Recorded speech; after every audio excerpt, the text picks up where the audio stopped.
If you want to make money with AI, you need to stop selling AI automations. I actually make over $100,000 a month selling AI systems. I even built and sold my own automation company years ago, before it was even popular on YouTube. And I can tell you that the people that are winning are doing something completely different right now. The game has completely changed. And in this video, I'm gonna show you what's working right now, why the old playbook has stopped working and is failing, and everything you need to do to get ahead of the curve before it's too late. And this is exactly what I'm seeing in my own AI consultancy, Teddy AI, and running one of the largest AI automation communities on the planet. I can tell you with confidence that there is this shift. Now, recently I spoke to a client. We built them a $25,000 dashboard. Very cool, very brilliant.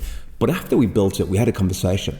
And effectively they said to me, Jack, this is awesome, but going forward, we want to do something different. We actually want to hire somebody internal, full-time, to run this going forward. They want to get someone, they want to fill them full of coffees and throw a couple of $1,000s a month that can really run around and own this project. There was another client who I spoke to about a series of AI automation things that were happening in their business.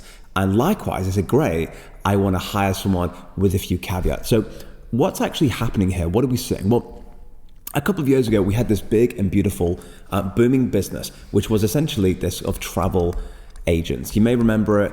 It might be slightly before your time. It's slightly before my time, but effectively this individual knew everything there was to know about destinations. They knew if it was Bali or Dubai or New York, the places that you need to go to. But effectively what happened over time is as knowledge became more commonplace and more people learned more things, we had brilliant inventions like Expedia and the rise of what is known as, I'm sure you've used it before, Google. And effectively what happened is the means by which to research information and get data about these things became more common spread. This is also known as commoditization. And I've been talking about this for months now. A lot of people have also now jumping in and joining the conversation about this.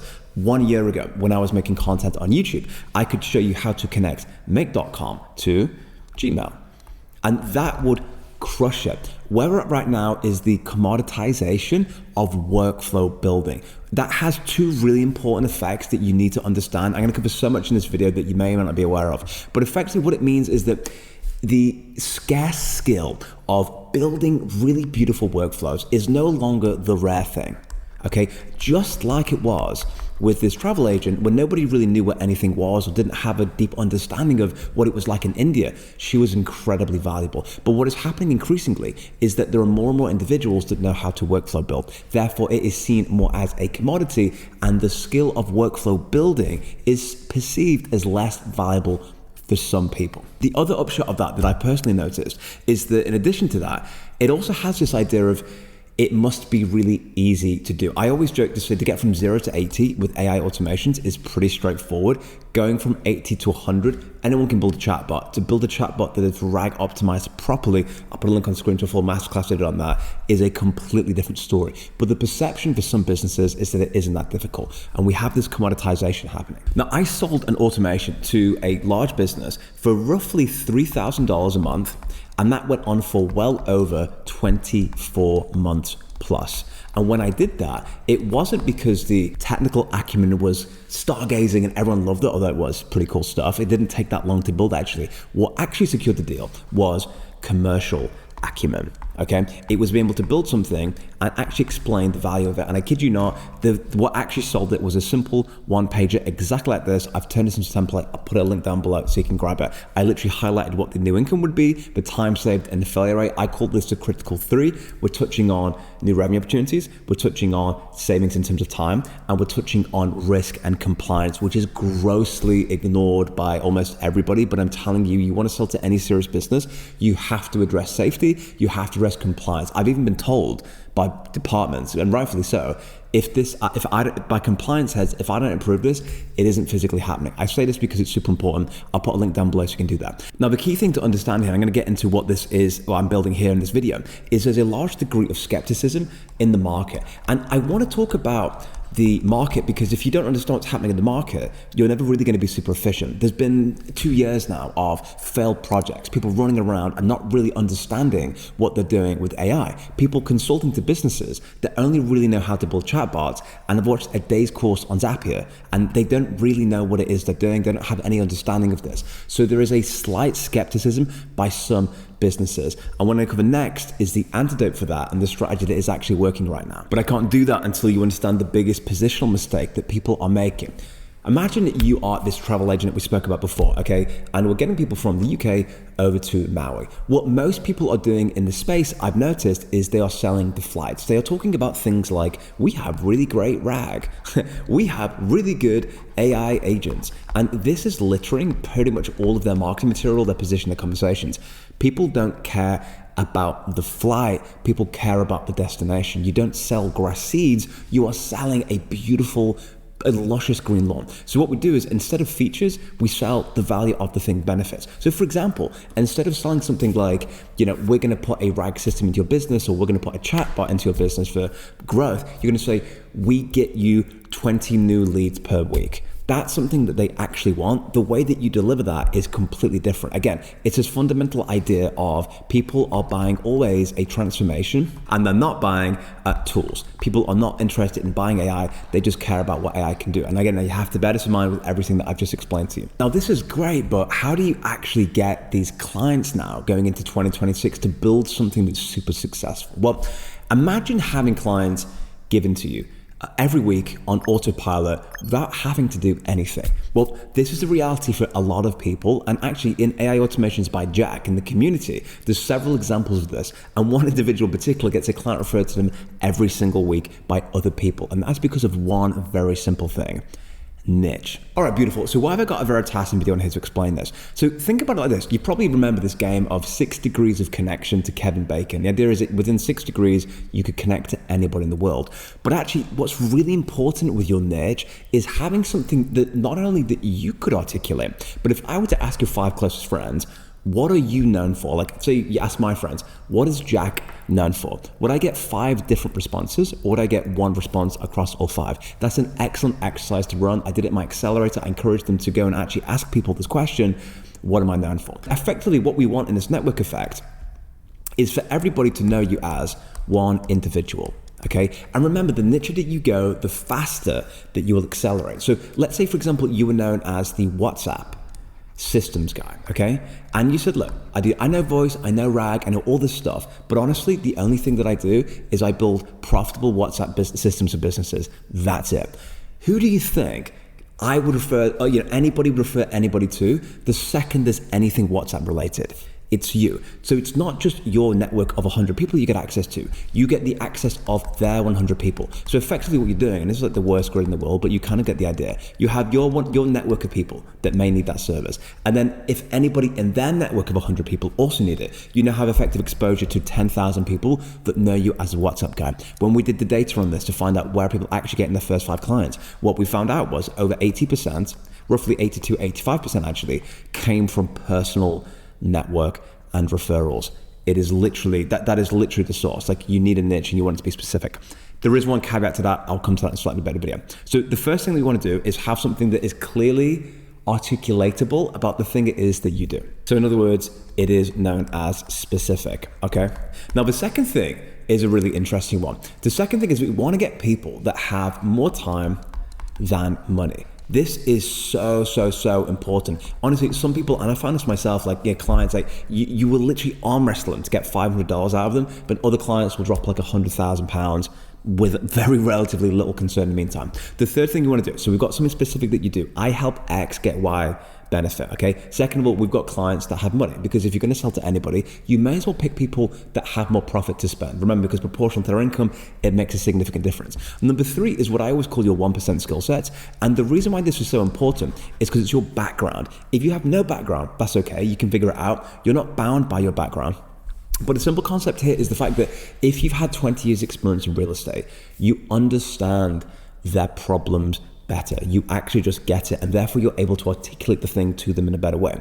And it kind of leads on to number 4 here, which is actually understanding clearly what their problems are. And the exercise I strongly recommend that you check out is effectively write down a list of this individual's largest problems. Like, what keeps them up at night? What are their biggest problems?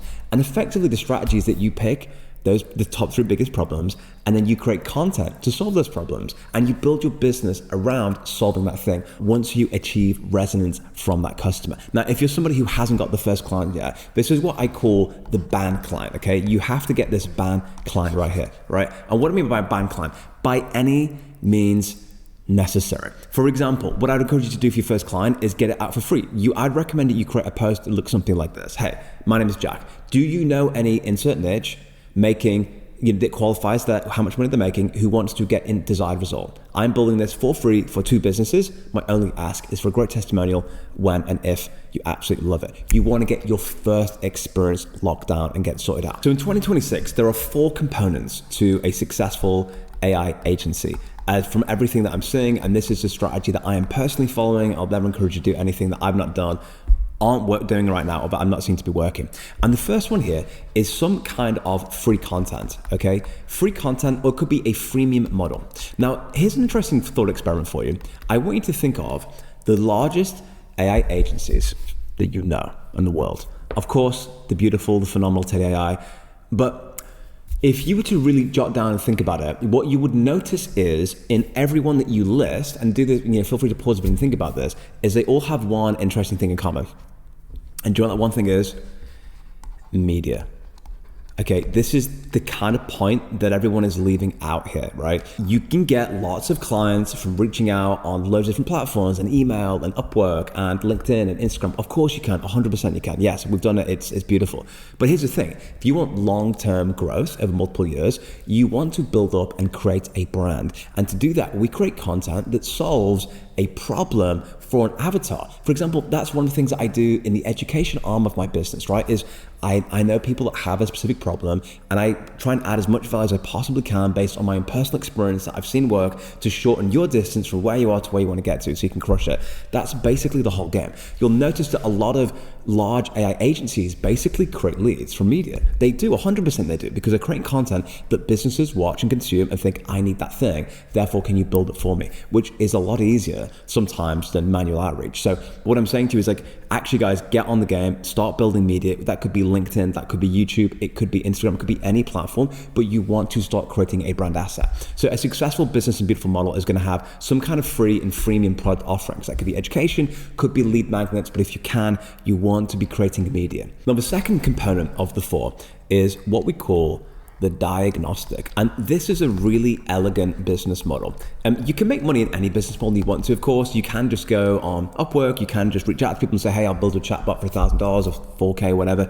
You can do that. But actually the diagnostic model is way better, and for several reasons. First of all, as a doctor would, it's completely devoid of any solution. And the diagnostic is something that you sell to businesses to be like, look, before we can do anything, we really want to understand what the bottlenecks of your business are. So for example, one of the resources that we built for our agency is this beautiful AI native operating system that breaks down based on business area, executive sales, marketing, operations, customer success, finance and compliance, HR, and what are the specific strategies and executions we need to do. Now, typically speaking, these can run from, 3 weeks, 2 weeks, 1 week, 4 weeks, it can be like a month or so long to really get into this. Practically speaking, what that looks like, and I can do a full video on this if you want to, but realistically, we have interviews with stakeholders, because you would be surprised, but a lot of businesses don't really even understand their own processes. They definitely don't, especially once you get above 10 employees or so, they start to get completely disconnected. So you'll need to, based on the size of the organization, have conversations with different people. And you need to be super thorough and ask questions. There's many different ways you can structure it, but the TLDR is that you do a comprehensive diagnostic and you charge the business for this diagnostic, which leads us on to the third product, which is so elegant and how this connects to the diagnostic, because once you've built out this diagnostic, which by the way, as an output requires this, you must have something that is, this is really key, okay? A key summary of the thing. And the way that I would encourage you to represent this, it's always worked well for me personally, is that we lead it by ROI focus, okay? So you would have a series of projects that are recommended here with a clear ROI on it. And then you would have this down like this, and it keeps going down the page, and maybe you have like a list of 20 different things. And then you would have a link that says click here for more information, which itself opens up a full detailed report for the particular thing. But ideally you want to organize it by ROI. What is the cost to do the thing? What is the time to deliver the return on investment? What is expected value?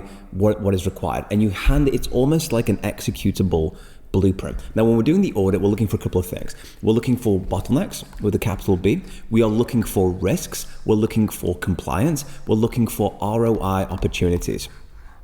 Okay, and any other system thing that we need to.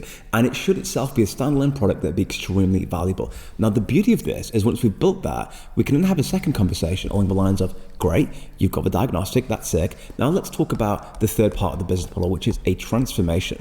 Okay, now this transformation is taking the business from one state to another state. The idea being that you were in this position before, now you're in this new beautiful position. So the great thing about diagnostic and report is that you've now got a blueprint, and the next part of the conversation is, great, let's go ahead and do you want us to kind of execute and build this thing? So you've got paid for diagnostic, okay? So you're giving them information. Second of all, you'll be transformation arm of the business, which is awesome. And then finally, what is really great is to maximize your LTV. So to maximize your LTV, your long-term value, we effectively want some degree of recurring revenue that will sit in the business. So that could be something from an education platform where you educate them over a longer period of time. It could be a maintenance system. So for example, that could be, we've built these things for you. We'll just go down now on a maintenance package or a growth package. We give them a very clear binary option on that. And then effectively you work with them on continuity over a long period of time. But fundamentally, you want to get paid by this business consistently over time, either on a monthly basis or an annual basis. Now, if you're a business and you'd like this kind of audit, I'll put a link down below for Teddy AI so you can work with us and we can chat to you about that. And if you're somebody who's looking to sell this and you want to get those first 5 clients, what you need to do is follow a step-by-step process, which you can find out in this video on screen.